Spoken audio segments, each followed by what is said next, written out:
Hey guys, welcome back to my YouTube channel. तो आज हम अपोज सीरीज को फिर से कंटिन्यू करने जा रहे हैं। तो जैसे कि हमने प्रीवियस एपिसोड में देखा था, जान बोलते कि जो साउल किलिंग गोस्ट है, ये सभी के साउल को टारगेट कर रहे हैं। सभी जल्दी से गोडेस के स्टैचू के ऊपर चढ़ जाओ छुपने के लिए। तो एपिसोड नंबर 447 की स्टार्टिंग होती है। हाँ जी बोलती है लियू टेंजिंग, जल्दी से आओ और गोडेस के स्टैचू के ऊपर चढ़ जाओ। लुजिंग बोलता है मैं पहुंच जाऊंगा। वो अपने थंडर को यूज कर रहा होता है गोस्ट के वेल हुक से। वो बाल बाल बचता डोज करता है। तभी गोस्ट उसके पीछे पड़े होते हैं। लुजिंग भाग रहा होता है, सोच रहा होता है ये जो गोस्ट है तो मेरे को गोडेस के स्टैचू से दूर भगा रहे हैं, ये तो मेरे को सराउंड कर रहे हैं। हाँ लूशु देख रही होती है क्योंकि लुजेंग के पीछे वो गोस्ट पड़े होते हैं। मूनिंग सोच रही होती है तो अच्छा लियू टेंजिंग का दूसरा नाम लियू जेंग है। ये तो फर्स्ट टाइम मैंने ये सुना। वो चुप होती है। वेल कितनी ज्यादा बेवकूफ है ये प्रिंसेस, असली नाम बोल दिया। मूनिंग सोच रही होती है कि इसने मेरी लाइफ को बचाया तो मैं ऐसे नहीं खड़ी रह सकती हूँ और इस टाइम कुछ नहीं करूंगी। वो बोलती है चलो मैं तुम्हारी हेल्प करती हूँ। वो जल्दी से लुजेंग की तरफ जा रही होती है। उसने अपने दोनों नाइफ्स पकड़े होते हैं। वो स्लैश करती है एकदम से ही और लुजेंग के लिए रास्ता खोल देती है। लुजेंग बोलता है शुक्रिया, तुम्हारी ट्रिक जरा बुरी नहीं थी। मूनिंग बोलती है कि डीमन इंटेंट किलिंग स्वॉर्ड है जो कि किलिंग डिवाइन डाओ का एक अटैक है जो कि इविल स्पिरिट को मार सकता है, पर जो रेंज होती है इसके इफेक्ट की वो छोटी होती है।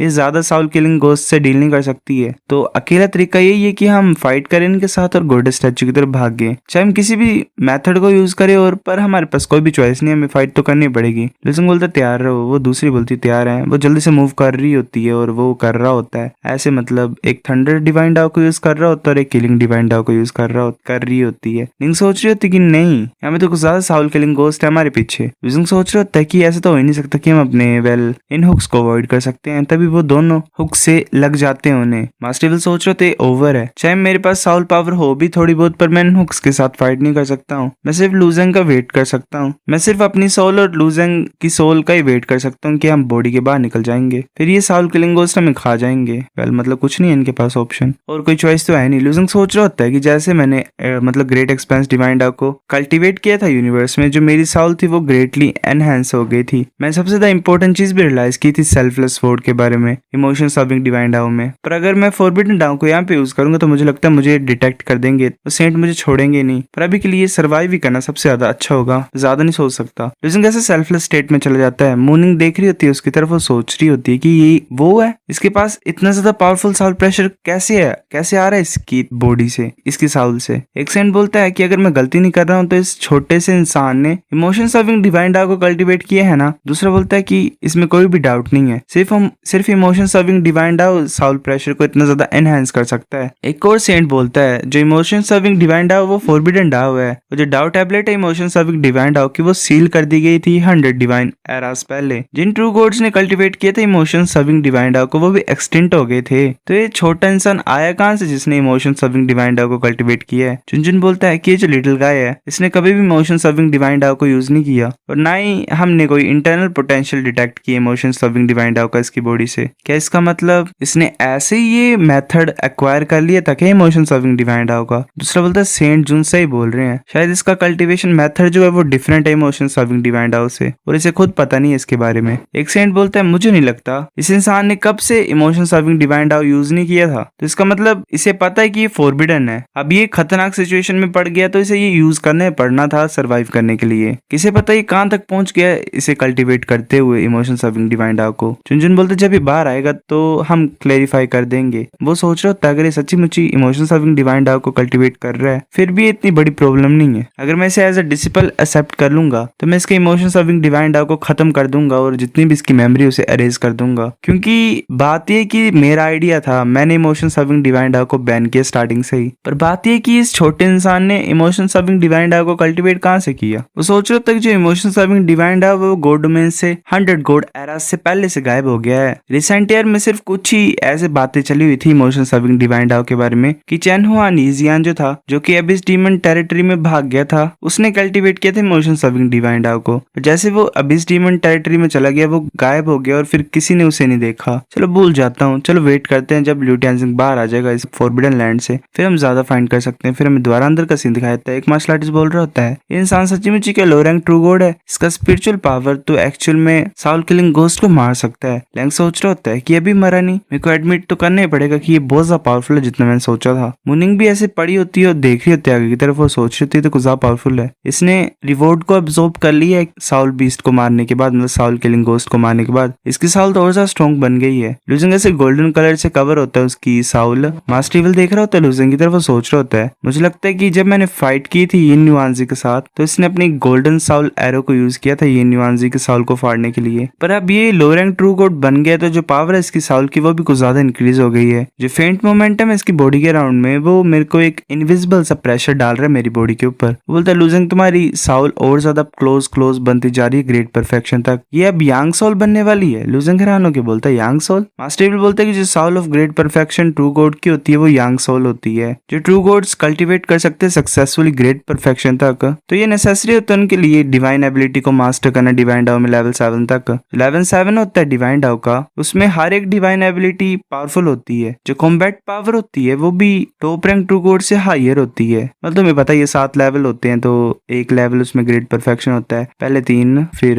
3 से 6 फिर 7वां। पर ग्रेट परफेक्शन गॉड्स के लिए भी कुछ ना कुछ प्रॉब्लम होती है उनकी साउल और बॉडी में। कुछ ही ग्रेट परफेक्शन ट्रू गॉड है जो कि मेकअप कर सकते हैं, मतलब उनका होगा भी थोड़ा बहुत। जो बॉडी कल्टिवेटर्स होते हैं जिन्होंने सक्सेसफुली 9 स्टार्स बना लिए हैं ग्रेट परफेक्शन तक पहुंच के, और साउल कल्टिवेटर्स होते हैं जो मतलब पूरी तरह से यांग साउल में पहुंच जाते हैं, वो ग्रेट परफेक्शन होती है। एक तरह से लूजिंग दोनों हिस्सों में परफेक्शन ही पा रहा है, 9 स्टार तो बन नहीं गया, अब यांग साउल भी मिल जाएगी। मास्टर बोलता है ऐसा बोला जाता है कि जब सक्सेसफुली यांग साउल को कल्टीवेट कर लिया जाता है तो साउल होती है वो यिन से यांग में कन्वर्ट हो जाती है, जैसे कि रिबर्थ बॉडी होती है। उसे ना ही थंडर का डर होता है ना ही इविल स्पिरिट का डर होता है, मतलब नॉर्मल सी बात है, पावरफुल हो ही जाती है, किसी का डर नहीं होता है, इतना याद रखो। ये बाकी पता नहीं क्यों लिखा हुआ है। लूजिंग बोलता है तो अच्छा ऐसी बात है। लूजिंग सोच रहा होता है कि ट्रू गॉड की साउल भी यिन साउल की कैटेगरी में होते हैं। वो जो साउल होती है वो इविल स्पिरिट से भी डरती है, लाइटनिंग से भी डरती है और वो प्यूरिफाई भी हो सकती है। पर अगर मैं यांग साउल रेलम में पहुंच जाऊंगा तो कंप्लीट डिफरेंट हो जाएगा। अगर कोई सक्सेसफुली यांग साउल को कल्टीवेट कर पाता है तो साउल होती है वो रियल बॉडी में ट्रांसफॉर्म हो जाती है। अगर मैं यांग साउल तक पहुंच जाऊंगा तो इमोशन सर्विंग डिवाइन डाउ को यूज करके जो मेरा प्रेशर होगा साउल का वो और ज्यादा इंक्रीज हो जाएगा, है ना। फिर ऐसे ही हमें दोबारा फाइट का सीन दिखाया जाता है। ऐसी ग्राउंड से आवाज आ रही होती है, एक मार्शल आर्टिस्ट बोलते हैं नेक्स्ट वेव पहुंच गई है, दूसरा बोलता है कि मैं डिफेंड नहीं कर रहा हूँ इस वेव को, हम काफी ज्यादा इंजर्ड थे लास्ट वेव में, तभी कोई टोटवाइज से आ रहे होते हैं वहां पे। एक मार्शल आर्टिस्ट बोलते हैं तो गोल्डन आर्मर्ड प्रोफाउंड टोटवाइज है जिसका लेवल 4 है ओमनियस क्रीचर में थ्रोटलेस पिट माउंटेन में। ये जो थिंग है ये हर एक अटैक को वापस भेज सकती है, कुछ ज्यादा डिफिकल्ट होता है डील करने के लिए। अब ऐसी पहुंच गई सिचुएशन तो मुझे लगता है कि हमें भागना ही पड़ेगा। जान बोलता है कि अकेला रास्ता सभी के लिए, स्टार गेट से भागो। एक मार्शल आर्टिस्ट भागते हुए बोल रहे तो चल चलते हैं, जो टाइम सी फॉरबिडन लैंड है वो कुछ ज्यादा डेंजरस है इस टाइम। जान बोलता चलो चलते, निंग बोलता हाँ वो भाग रहे होते हैं। एक मार्शल आर्टिस्ट भागते भागते मतलब निकल रहा होता बाहर की तरफ। जान बोलता कि क्या चल रहा है, तुम वापस क्यों आगे। एक मार्शल आर्टिस्ट बोलता है कि दूसरी तरफ एक बहुत बड़ा ओमनियस क्रीचर है। बाकी जो मार्शल आर्टिस्ट गुस्से होते हैं स्टार गेट में वो वापस आ रहे होते हैं और बोल रहे होते हैं कि भागो वो आ रहा है। तब एक बहुत बड़ा क्लो आता है अंदर की तरफ। जान बोलते है इस क्लो को कट कर दो। बाकी मार्शल आर्टिस्ट भी क्लो के ऊपर अटैक कर रहे होते हैं। लूजिंग भी अपनी बुद्धा एम्प्रेस स्वॉर्ड को यूज कर रहा होता है पर उस क्लो को कुछ नहीं होता। वो जो क्लो होता है वो उस मार्शल आर्टिस्ट को पकड़ लेता है। वो मार्शल आर्टिस्ट बोलता है हेल्प करो मेरी, नहीं मुझे मार दो प्लीज, मुझे मार दो, ऐसा मत करने दो इसे कि ये मेरे को खींच के ले जाए। पहले इतना का डर हो गया इसको। जान बोलता है ये क्या चीज थी, ये चल क्या रहा है। एक मार्शल आर्टिस्ट बोलता है कि हाँ चांगयान ऐसा नहीं करने दे सकते हम, तुम्हें स्टार गेट को बंद करना पड़ेगा। हाँ चांगयान बोलते हैं कि ये जो स्टार गेट है ये सिर्फ ओपन ही हो सकता है एक ही बार, अगर मैं इसे वापस ले लूंगा तो ये यूजलेस बन जाएगा और हमारे पास कोई भी तरीका नहीं होगा वापस जाने का। उस डोर पे पीछे कुछ हलचल हो रही होती है। जान बोलता है कि सभी ध्यान से, कुछ बाहर आ रहा है। तभी मूजी रोंग बाहर आ जाती है। मोर्निंग बोलती है तो मेरी बहन है। मूजी रोंग बाहर आके पीछे तक देखती है, वहाँ पे एक टर्टवाइज होता है। मूजी रोंग बोलती है कि यहाँ पे एक्चुअली में गोल्डन आर्मर्ड प्रोफाउंड टर्टवाइज है।